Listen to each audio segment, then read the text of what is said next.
A gente vira a página agora para falar de economia. Temos uma entrevista aqui em Os Pingos nos Is. Estamos em contato com Carlos da Costa, secretário especial de Produtividade e Competitividade do Ministério da Economia. O secretário já com a gente por aqui. Tudo bem, secretário? Boa noite, seja bem-vindo. Obrigado pela entrevista. Muito boa noite, Vitor Brown, Augusto Nunes, Ana Paula Henkel, Zé Maria Trindade, Fiuza. É um prazer estar aqui com vocês. Ô, secretário, vários temas para tratarmos. Queria começar perguntando ao senhor sobre a alta de preços, até porque esse foi um tema durante a semana, né? Vários dos políticos que se opõem ao presidente Jair Bolsonaro sempre levantam a questão da inflação, dizendo que essa, na verdade, deveria ser a preocupação do presidente. Até os chefes do Congresso Nacional, o presidente da Câmara, o presidente do Senado falaram disso nos últimos dias, que os problemas reais são a alta da gasolina, a alta do preço dos alimentos, o dólar alto. Então, pergunto ao senhor, secretário, o que é que tem sido feito para controlar a inflação e em quanto tempo a gente deve começar a observar os resultados, quando a gente deve ter um freio nessa disparada dos preços, secretário? Bom, em primeiro lugar, é importante dizer que em qualquer lugar do mundo, inflação é um fenômeno monetário de responsabilidade do Banco Central. E nós temos uma equipe muito competente sob a liderança do Roberto Campos Neto e que tem feito o melhor para manter a inflação sob controle. Sob controle, obviamente, não significa que ela seja baixa, mas que ela não dispare. Infelizmente, nós temos um fenômeno que tem raízes internacionais na pandemia por detrás da inflação. Em primeiro lugar, o preço de todas as commodities disparou no mundo por um descompasso entre oferta e demanda. O problema da inflação é enfrentado pelos Estados Unidos, é enfrentado pela Europa, é enfrentado nos transportes internacionais, por exemplo, o preço dos contêineres nos transportes internacionais ele disparou. Isso tudo está relacionado ao fato de que a produção caiu muito. Inclusive aqui no Brasil não precisaria ter caído tanto, mas nós tínhamos a turma do Fique em Casa, que da economia a gente cuida depois, e chegou a hora da economia.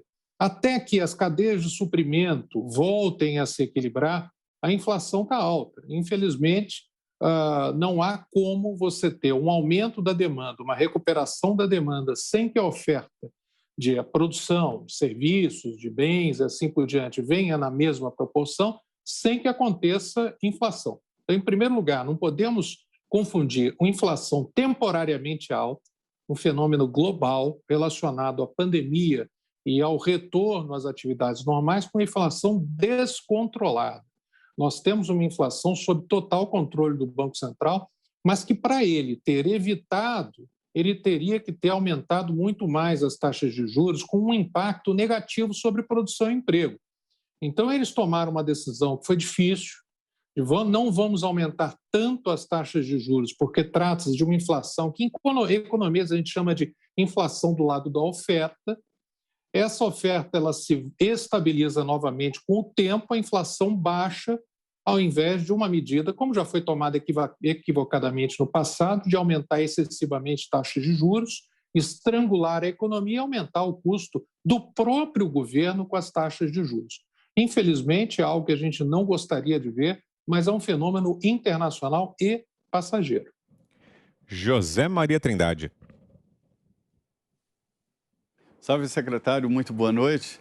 Olha, secretário, eu conversei com alguns deputados nesta semana e senti ali uma preocupação, são deputados que discutem muito economia, uma grande preocupação para a competitividade de empresas no Brasil e principalmente a atratividade de investimentos externos no Brasil. Eles dizendo que a situação não está boa, quer dizer, o Brasil, até por uma imagem falsa que estão vendendo do Brasil no exterior, hoje o vice-presidente Mourão mostrando a diplomatas ali a realidade da Amazonas, o secretário Felipe Martins mostrando a realidade interna do Brasil politicamente e tal, tudo isso interfere.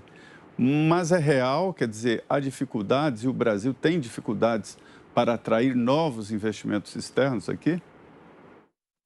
Essa é uma preocupação muito importante, viu, Zé Maria Trindade? Porque nós precisamos de investimentos externos, não só para financiar a expansão da capacidade produtiva, como, por exemplo, eu tive hoje na Toyota, que anunciou mais investimentos, terceiro turno e assim por diante, mas também porque com o investimento estrangeiro nós absorvemos mais tecnologia, nós nos integramos com o mundo. No entanto, vamos enfrentar os fatos e a realidade. Em primeiro lugar, o Brasil tem estado, desde o início desse governo, diferentemente de antes, nos principais destinos de investimento estrangeiro direto, aquele que vai para a produção e não para a especulação. Porque antes o Brasil era o paraíso dos rentistas e o inferno de quem queria produzir, como o ministro Paulo Guedes dizia. Hoje, a grande maioria do investimento vem para a produção e não para a ciranda financeira. Esse investimento tem chegado no país, temos tido muitos anúncios de investimento, a Fiat Chrysler, a Stellantis também anunciou bilhões de reais de investimentos, tem gerado aumento da produção, mas com as notícias de confusões políticas e as falsas notícias de que nós estamos devastando a Amazônia, os investidores estrangeiros ficam com dúvidas. É natural isso, porque o investidor ele vive de informações. Essas informações elas estão sendo preparadas, nós estamos preparando, junto com o Ministério das Relações Exteriores, junto com a Apex, um kit de fazer negócios no Brasil, doing business in Brazil. Agora, no final desse mês, eu estarei, inclusive, em Washington e em Nova York, conversando com investidores para levar aquilo que nós estamos chamando das reformas que estão por debaixo do radar. Reformas extremamente importantes que estão aumentando a nossa competitividade, que estão aumentando a nossa produtividade, tornando o Brasil um país muito mais atraente para investimento estrangeiro, muito mais previsível, mas que, infelizmente, a mídia tradicional, uma das exceções é a Jovem Pan, que tem feito um trabalho fantástico, realmente, de jornalismo informativo, mas existe uma parte da mídia que se concentra nas más notícias, que existem também. A realidade sempre tem más notícias e tem boas notícias. Mas o Brasil tem predominantemente sido uma fonte, não significa que chegue no destino, de boas notícias. Nós temos uma lista de reformas estruturais que estão melhorando muito o ambiente de negócios. Veja bem, nós implementamos a Lei da Liberdade Econômica, a Lei do Ambiente de Negócios, o Marco Legal de Startups, o Marco Legal de Telecomunicações, a Lei do Cadastro Positivo, o Marco do Gás, o Marco das Ferrovias agora. Nós temos, e muitas outras, eu podia aqui listar, até mandei para vocês, talvez vocês queiram até divulgar entre os seus espectadores e ouvintes, uma lista de reformas que já foram implementadas, não é promessa, não é blá, blá, blá, reformas que já foram implementadas no Brasil, que está se tornando um país muito mais convidativo, inclusive na arena digital. Por exemplo, nós estamos comemorando que o Brasil, que era muito atrasado em competitividade digital, no último relatório do Fórum Econômico Mundial, divulgado nessa semana, foi um dos 3 países do mundo que mais cresceram em competitividade digital nos últimos 3 anos, exatamente nos anos desse governo. Agora, essas várias reformas, que são as reformas que preparam o ambiente de negócio, que são as reformas liberais que nós defendemos, que retiram o Estado do cangote de quem produz, elas têm um impacto extraordinário. É esse impacto que está por detrás dos 2.300.000 empregos formais que nós criamos desde o início do governo, que estão por detrás da reindustrialização do país. Agora, ainda há muito o que fazer. Ainda temos muitos desempregados, embora o nível de desemprego esteja caindo. Ainda temos um gap, uma defasagem de produção que está sendo tratada e as outras reformas estruturais que já estão sendo conduzidas. Temos muito mais boas notícias do que más notícias. Ficamos felizes que existam veículos como o de vocês que dão uma visão mais equilibrada da realidade do nosso país. Esse é o secretário Carlos da Costa, conosco aqui em Os Pingos nos Is. Agora são 6 horas e 58 minutos. Você, Ana. Boa noite, secretário. Eu estava lendo, a nova legislação que foi sancionada pelo presidente Jair Bolsonaro, que teve origem ali na medida provisória, do ambiente de negócios e que promete aí uma gama, mais de 60 dimensões de ambiente de negócios, de empreendimento, inclusive promete atrair investimento estrangeiro direto. A minha pergunta para o senhor é a seguinte: o senhor mencionou as fake news na Amazônia, as fake news que chegam lá fora e que isso atrapalha o investimento estrangeiro. Como combater, então, a insegurança jurídica, atraindo o investimento estrangeiro, quando nós tivemos, por exemplo, essa semana, um americano que foi detido, que quer empreender no Brasil e que foi detido no aeroporto de maneira ilegal, num inquérito ilegal, e ali ficou por 4 horas sem saber sequer o que estava acontecendo. Como combater essa insegurança jurídica? De duas maneiras, Ana Paula. Em primeiro lugar, eu acredito na justiça brasileira. Antigamente se dizia que a justiça muitas vezes tarda, mas não falha, ou às vezes até falaram que Deus tarda, mas não falha. Eu acredito que Deus nem tarde, tem o seu tempo adequado, mas o tempo da justiça muitas vezes não é o melhor. Esse caso do americano que foi detido, ele precisa ser investigado adequadamente, ele precisa ser levado à análise da corregedoria e, se realmente houve um excesso de um agente público, isso precisa ser punido. Eu acredito que no tempo que eu gostaria que fosse mais curto, mas tem sido mais longo, isso seja esclarecido. Infelizmente, o tempo da justiça brasileira é um dos mais graves problemas que nós temos. Isso, às vezes, até mantém pessoas presas indevidamente até a decisão final, como vocês têm comentado aí de algumas pessoas.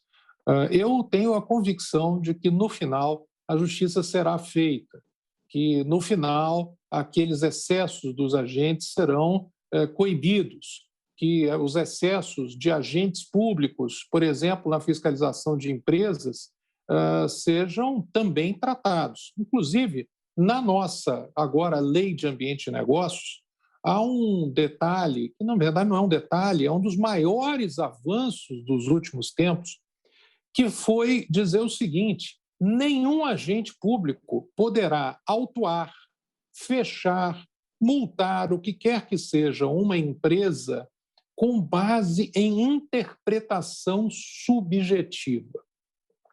Todos aqui já ouviram falar de alguma história de que algum fiscal do trabalho ou fiscal de alguma outra área do governo, que são predominantemente competentes e corretos, mas em qualquer organização tem as maçãs podres. O problema é que no Brasil o empresário não era defendido contra o excesso do Estado, que é uma das bases da sociedade moderna, liberal e de mercado. Mas o que é que a Lei do Ambiente de Negócio diz? Que todo governo, estadual, federal, municipal, terá, no máximo, 4 anos. Pode ser que algum governador, algum prefeito até abrevie esse período de tempo, para que todas, sem exceção, legislações e normas sejam tornadas objetivas, que elas não dependam da interpretação de um agente do Estado que usa o poder do Estado, muitas vezes, infelizmente, contra o empreendedor. Então, não haverá mais essa coisa do fiscal tem uma interpretação, o outro tem outra. E outra coisa, que inicialmente a visita deverá ser educativa e não punitiva. Isso representa um avanço institucional enorme que traz segurança jurídica para as empresas. Mas é claro que nós precisamos também melhorar os nossos processos legais para que eles sejam mais curtos, para que eles sejam resolvidos de maneira mais célere e assim trazer menos insegurança jurídica. Há outros passos que nós ainda pretendemos propor, estamos tratando com o Ministério da Justiça para trazer ainda mais segurança jurídica. Mas cada um dos marcos, por exemplo, que foram aprovados, também esclarecem muitas questões que eram nebulosas antes, como o marco de startups, o marco das telecomunicações, que nós aprovamos no primeiro ano, e vários outros. Nós estamos fazendo um trabalho que é aos poucos. Nós passamos por algumas décadas em que o Estado abusou, em que ele foi construindo um aparato contrário a quem empreende, contrário a quem cria emprego. Isso a gente não resolve de uma hora para outra. São centenas de normas, de portarias, decretos que já foram revistos, outros tantos que estão sendo revistos, e com isso o Brasil vai recuperando uma posição que na nossa independência nós tínhamos. Nós éramos um dos melhores ambientes de negócios. Infelizmente, o Estado foi crescendo, principalmente nos últimos 30, 40 anos, e o Brasil foi se tornando um ambiente muito inóspito. Mas agora nós estamos seguros que estamos no caminho correto. Muito bem.